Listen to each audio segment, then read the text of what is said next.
My coworker hides the office snacks, so I used Machiavelli.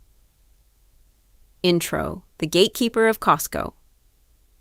Every office has its unwritten rules, its power structures, and its gatekeepers. In my office, the gatekeeper is Mary Ann. She's 57 years old, she's been with the company for 27 years, and she holds the ultimate key to morale. She is in charge of the Costco run. But if you walk into our break room, you won't find a bountiful paradise of food. You'll find a bizarrely calculated system. Mary Ann only buys the foods and snacks she personally likes, and the premium stuff, the good chips, the chocolates, they aren't left out for everyone. She hides them. My coworker Mary Ann has been here for 27 years, and she treats the office kitchen like her personal kingdom. She goes to Costco, buys only what she likes, and then literally hides the chocolates and chips in secret cabinets. She only parcels out a tiny exact ration into a single bowl on the kitchen table. But here is the twist that makes absolutely no sense. She constantly complains that our other coworker, Jackson, eats all the snacks, yet she secretly tells Jackson exactly where the hiding spots are. It looks like madness, but if you look at it through the lens of 16th century political philosophy, it's not crazy at all. It's pure Niccolò Machiavelli. Section 1. The Artificial Scarcity of the State.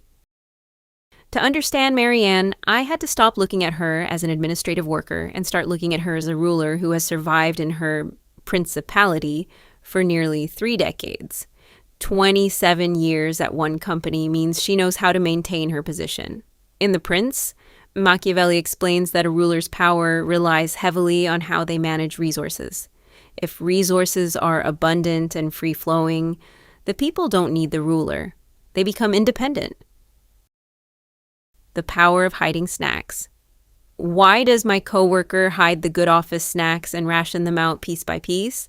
Machiavelli has the answer: artificial scarcity. By hiding the chips and chocolates and only putting a few out at a time, she creates a system where the office views those snacks as incredibly valuable. More importantly, it forces everyone to subconsciously recognize her as the source of abundance. She isn't just distributing food, she is distributing permission. It's a classic move to make herself indispensable by controlling the supply chain of joy. Think about the items she doesn't ration, the basic foods, the items she doesn't care for, those are left out in the open. Machiavelli wrote that a wise prince leaves the common, low-value things to the public so they feel a false sense of freedom, while closely guarding the real treasures that signify true influence. Section 2. The Controlled Enemy, the Jackson Paradox. Now let's address the most baffling part of this dynamic. Jackson. Mary Ann publicly complains about Jackson eating all the snacks, yet she explicitly whispers the secret hiding locations to him. At first, I thought this was just contradictory behavior, but Machiavelli actually dedicated an entire chapter in The Prince to this exact strategy, whether fortresses and many other things which princes often invent are useful or hurtful. In it, he drops this absolute gem of political wisdom. A prince, therefore, especially a new one when he finds the opportunity, out of astuteness fosters some enmity against himself, so that by crushing it, his greatness may be augmented. The controlled villain strategy. My coworker complains about Jackson eating all the office snacks, but she secretly tells him where she hides them. Why? Because according to Machiavelli, a ruler needs a controlled villain. By giving Jackson the inside scoop, she ensures he will keep raiding the stash. This gives her a perpetual scapegoat to complain about, which justifies why she has to hide and ration the food in the first place.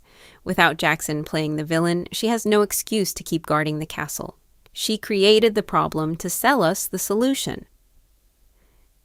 By maintaining this paradox, Mary Ann accomplishes 2 things. First, she builds a secret alliance with Jackson by making him an insider to her secrets. Second, she maintains her public victim status to the rest of the office. ensuring no one questions her tight control over the Costco budget. Section 3, the Machiavellian counter-strategy. So, knowing that this is a calculated game of social capital and resource dominance, how do I navigate the break room without starting an open war with a 27-year veteran?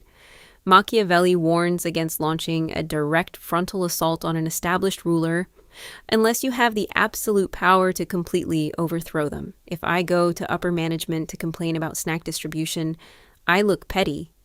And Marianne uses her decades of built-up goodwill to paint me as the disruptor. Instead, I have to use my own strategic virtue. How to defeat an office dictator. How do you beat a coworker who plays psychological games with the office snacks? You don't complain to HR. You use Machiavelli's strategy of the bypass. If they're using scarcity to control the room, you introduce decentralized abundance. I started keeping my own premium stash of snacks right at my desk, open to anyone who stops by.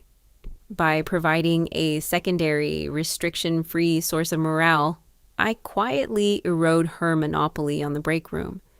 You don't have to fight the gatekeeper if you simply render the gate irrelevant. The second step is changing how I interact with the Jackson paradox.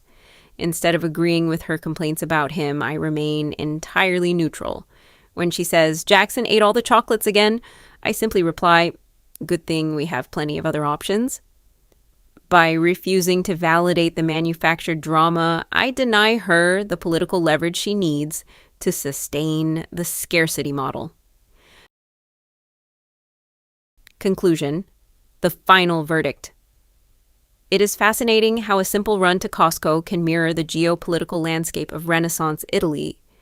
Marianne isn't necessarily a bad person. She is an organizational survivor. She has learned that in a corporate environment, controlling the small comforts gives you a steady lever of micropower. But once you read the playbook, the game stops being frustrating and starts being entertaining. I don't look at the empty bowl on the kitchen table with annoyance anymore. I look at it as a monument to political theory. Thanks for watching. If you have a workplace gatekeeper who drives you crazy with strange rules, let me know how they operate in the comments below. Don't forget to like, subscribe, and protect your own stash. See you in the next video.